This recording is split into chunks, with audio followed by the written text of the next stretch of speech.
Oi, turma do livro As Mais Belas Parábolas de Todos os Tempos, Alexandre Rangel, volume 1, Vendo os Defeitos. Um mestre tinha centenas de discípulos, todos rezavam na hora certa, exceto um, que vivia bêbado. No dia da sua morte, o mestre chamou o discípulo bêbado e lhe transmitiu os segredos ocultos. Os outros se revoltaram. Que vergonha, diziam. Nós nos sacrificamos por um mestre errado, que não sabe ver nossas qualidades, diz o mestre. Eu precisava passar esses segredos para um homem que eu conhecesse bem. Os que parecem muito virtuosos geralmente escondem a vaidade, o orgulho, a intolerância. Por isso eu escolhi o único discípulo que eu podia ver o defeito, a bebedeira. Então, geralmente a gente vê o defeito nas pessoas, aquilo que elas mostram. Aquilo que elas não mostram, que está dentro delas, a gente não consegue ver. A gente só consegue ver através do momento que elas afloram isso. Então, vê bem. A partir do momento de que eles se revoltaram porque o mestre não passou para eles uma ideia maior, um conhecimento maior e foi dar justo para um bêbado, eles se rebelaram, eles mostraram quem realmente eles são. No dia a dia oram, no dia a dia estão ali à disposição do mestre, mas é fachada, porque no seu íntimo são orgulhosos, são egoístas, são pessoas ainda intolerantes ao erro do próximo. Então eles não são bons. O bêbado só bebe, mas não tem essa maldade que os demais tinham dentro de si. Isso acontece demais numa sala de aula, gente. Você olha para aquele aluninho lá, todo cheio de flu-flu, vem com Barbie, vem com mochilinha rosa, você vê os meninos de Hot Wheels, de carrinho, perfuminho, cabelinho cheio de gel, lacinho, né? Aquela coisa toda. Você fala, nossa, os pais cuidam tão bem dessa criaturinha, que fofinho. Aí você olha para aquele outro ramelento, você vê aquele outro escorrendo ranho no nariz, caderno sujo, rasgado, sapato cheio de lama, cheira do xixi. Quando você olha essas duas características de aluno, geralmente tem professores que fazem o quê? Vão pro lado daqueles que são bonitinhos, cheirosinhos, fofinhos. Porque esses são modelos do que vai acontecer de bom dentro de um processo educacional.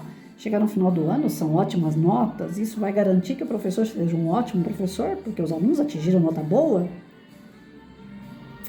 E aquele outro, que está numa situação vulnerável, que está numa situação à margem, que está numa situação deplorável, muitas vezes, que não tem nem o que comer. Esse não é problema meu, eu sou professora, eu não sou a mãe, eu não faço parte da família, isso aí é a família que tem que resolver. E ele vai sendo colocado de lado. Só que muitas vezes eu, enquanto professora, eu vi valores dentro de uma criança que tinha o nariz lá escorrendo catarro, do que valores dentro de um serzinho que vem lá todo engomadinho para a escola. O serzinho engomadinho é o que mais vem, geralmente, né? Não é taxando, mas geralmente o serzinho engomadinho é o mais orgulhoso, é o mais egoísta. Não mexe no meu caderno. Não pode pegar meu lápis, porque às vezes o outro só tem curiosidade de pegar para ver. Eu sou professora que eu não deixo pegar emprestado, porque eu sempre, na minha cabeça, funciona assim. Se minha mãe teve que comprar uma borracha para mim, a mãe do outro também tem que comprar. E hoje em dia ninguém nem compra, a prefeitura dá. Então cada qual que cuide do seu material. Mas sempre aparece os engomadinhos com um lápis diferente, uma borracha diferente, né? Uns desenhos diferentes. Então se você faz isso pelo teu filho, beleza. Só que aí você indica para ele o caminho. Fala, olha, você pode comprar. Eu estou comprando para você aquilo que você quer, o material que você deseja, com os bichinhos que você quer. Mas vai ter coleguinha na sua sala que não tem. Então, se pedir para olhar, você pode deixar. Não custa nada você deixar ele olhar, pegar na mão. Só não deixa usar, porque vai gastar seu material. E aí a mãe dele é que tem que se virar para comprar lá. Nisso eu concordo e oriento meus alunos. Mas tem pai e mãe que já ensina o filho a ser super egoísta. É seu, não deixa ninguém botar a mão. E ainda ameaça, se eu souber que você está dando seu material para alguém segurar, para alguém pegar, eu não compro mais para você. Aí a criança, mesmo que ela não seja orgulhosa, que ela não seja egoísta, ela se transforma assim. Ela não deixa ninguém nem olhar para as coisas dela. Como é que você quer que uma criança na escola vá com material diferente dos demais, que ganha um material da prefeitura que é tudo igual? Só ele com material diferente, ninguém vai olhar. Lógico que vão querer pegar, vão querer sentir na mão aquele material. Ontem eu entrei numa loja com meu irmão e na loja tinha aquelas canetas que são grossas, acho que é da Bic, e tem várias cores. Você aperta para baixo assim, sai rosa, aperta, sai azul, né? São vários filetinhos de caneta dentro de um tubo só. Acho que deve ser 6, 8 cores, não sei, uma coisa assim. Quando eu vi aquela caneta, eu falei para ele assim, nossa, eu demorei para ter uma daquela. Né? Meus pais, na época, eram humildes e tal, mas eles compraram. De tanto que eu perturbei, que eu via os outros ter, eu também queria ter. Não porque os outros tinham, mas porque eu achava linda aquela caneta, né? Caneta com várias cores. Hoje você compra caneta de várias cores, sortidas, separadas, né? Aqui na minha gaveta mesmo eu tenho um monte, eu adoro. Tudo que é caneta colorida, eu compro. Tem um monte. Mas na época não era desse jeito. Na época era vermelha, preta e azul, né, separada, e junto tinha essa do tubo grosso, que era várias cores.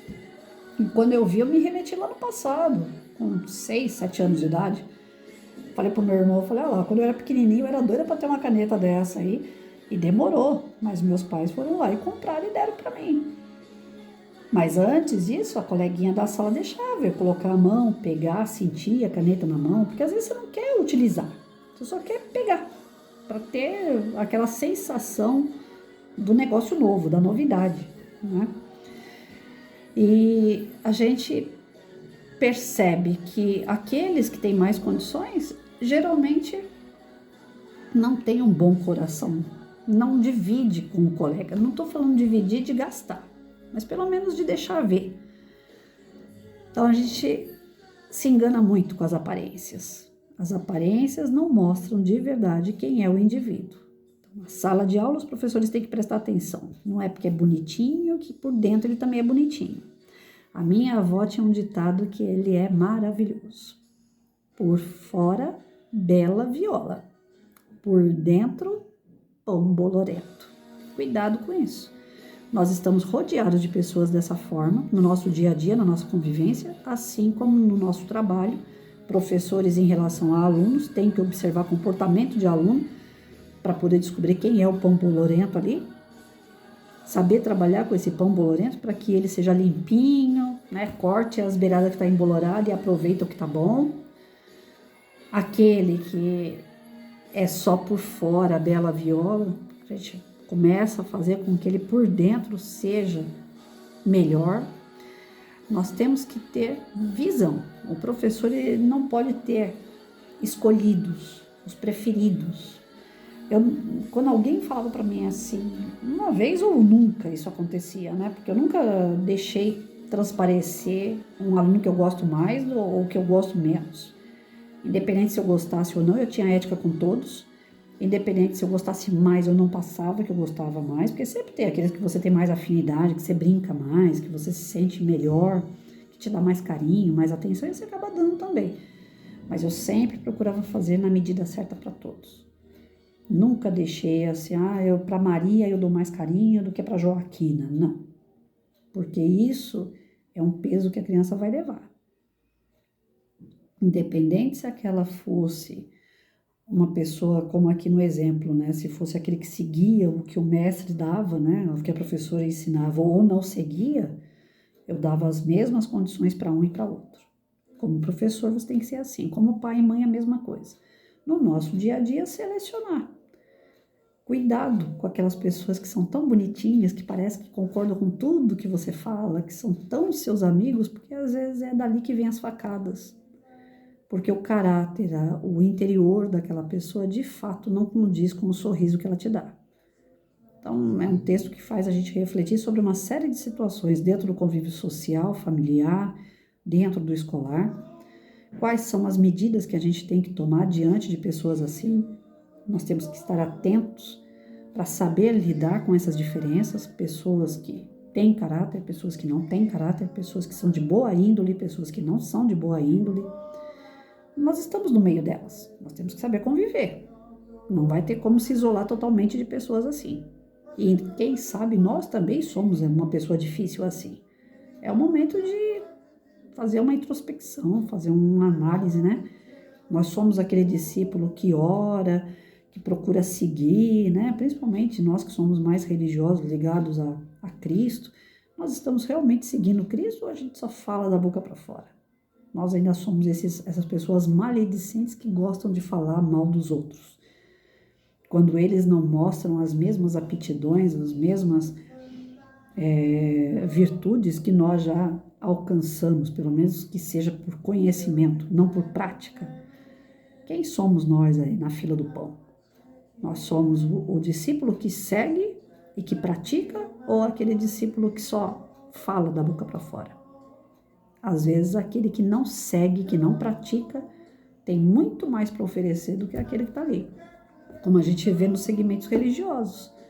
Tem pessoas que andam com crucifixo pendurado no pescoço, faz a leitura da Bíblia toda hora, todo momento, anda com a Bíblia embaixo do braço, vai para centro espírita de segunda a segunda, limpa centro, faz água fluidificada, dá passe, toma passe, assiste palestra, mas é um inferno na vida das pessoas, causa problema o tempo todo na vida das pessoas, tá sempre criando bicuinha, tá sempre criando caos por onde passa. Olha só o tanto que a gente pode ir refletindo aí, né? Vendo os defeitos, não é só os defeitos aparentes que a gente tem que ver. Os principais defeitos que a gente tem que ver são os internos. E não só ver, mas corrigir. E geralmente esses defeitos não estão lá no outro. O outro está espelhando o defeito que às vezes a gente tem incutido. E a gente não percebe. Por isso que Jesus fala, você vê, como é que é aquela você vê o defeito do outro, mas não vê a trave no teu olho. É isso. É mais ou menos assim, né? A frase que Jesus diz. Você vê o argueiro, não lembro direito, mas é mais ou menos isso. Tem uma outra situação, uma outra historinha que eu lembrei agora, que é a do vidro, né? A mulher estava lá pendurando o lençol na casa dela, e a vizinha, a vizinha lá da janela dela, ela estava vendo a outra pendurar o lençol no varal. Aí ela pegou e chamou o marido na vidraça, né? Falou, vem cá, corre aqui para você ver. Olha lá o lençol da mulher, lavou que nem o olho dela, né? Porque olha lá, o lençol tá todo sujo, todo cheio de bolha marrom, né? Mesclado. Que lençol porco dessa mulher. E danou a falar mal do lençol da vizinha, né? Aí o marido virou para ela e falou assim, eu não sei se é o lençol dela que não é branco, que é todo manchado e tá sujo, ou se é você que esqueceu de lavar a nossa vidraça. Você já olhou a nossa vidraça hoje? E a sujeira na vidraça era muito maior do que a do lençol da vizinha. Então a gente tem costume de falar do outro, mas a gente não vê o que acontece no nosso íntimo, a gente não é vigilante com os nossos defeitos. E é isso. Às vezes, como professor, a gente critica a outra professora, mas a gente não está vendo a nossa conduta como professor. Se está sendo realmente melhor ou até pior do que a conduta do vizinho. A gente critica o diretor, a gente critica um supervisor de ensino, mas a gente não sabe os perrengues que eles passam. Alguns realmente não exercem a função como deveriam, mas tem outros que não têm abertura para trabalhar. Dependendo de onde eles estão, eles são podados. E a gente critica. Nós temos o olhar crítico e a boca, a língua maior do que a boca, né? Muitas das vezes falando sobre os outros e se fazendo de santo, como se a gente não tivesse defeito. E isso tem um nome, né? É o orgulho. Hoje parece que todas as leituras que eu estou fazendo estão caminhando para esse lado. O orgulho, ele não deixa, não permite que a gente se enxergue de verdade como é. A gente cria uma casca como se a gente fosse o cara mais santo do mundo e ninguém consegue ser melhor do que nós. Nós fazemos tudo, nós somos perfeitos em tudo. E o outro? Como é que o outro é? E se o outro está no meu caminho, ele está por quê? Já parou para perguntar? Que aquele que aparentemente sabe menos que você ou que atua de uma maneira diferente de você, por que ele está perto de você? Tem um porquê. Nós estamos com pessoas para aprender umas com as outras. Às vezes aprender coisas que a gente nem imagina. O aluno meu uma vez pegou meu celular e falou, professora, tá tendo Muito assalto no ponto de ônibus. A senhora tem senha no seu celular, né, professora? Eu falei, não tenho não, menino, não sei fazer isso. Ele catou meu celular, pronto, professora, tá aqui, ó, parece um G, mas não é, tá? Só parece. A senhora agora utiliza isso daqui, ó, porque se um ladrão pegar teu celular, pelo menos ele não vai saber abrir. Uma coisa assim de 2 minutos. E se fosse para eu fazer tudo aquilo que ele fez, um menino de 8 anos de idade, gente. Se fosse para eu fazer toda aquela jogada que ele fez no meu celular, eu ia levar um tempão para entender como fazer aquele processo. Para colocar uma senha no meu celular. Então é da onde a gente menos espera, tem alguma coisa dentro do ser que pode ensinar, que pode ajudar a gente. A gente não pode desmerecer ninguém. Ninguém, né?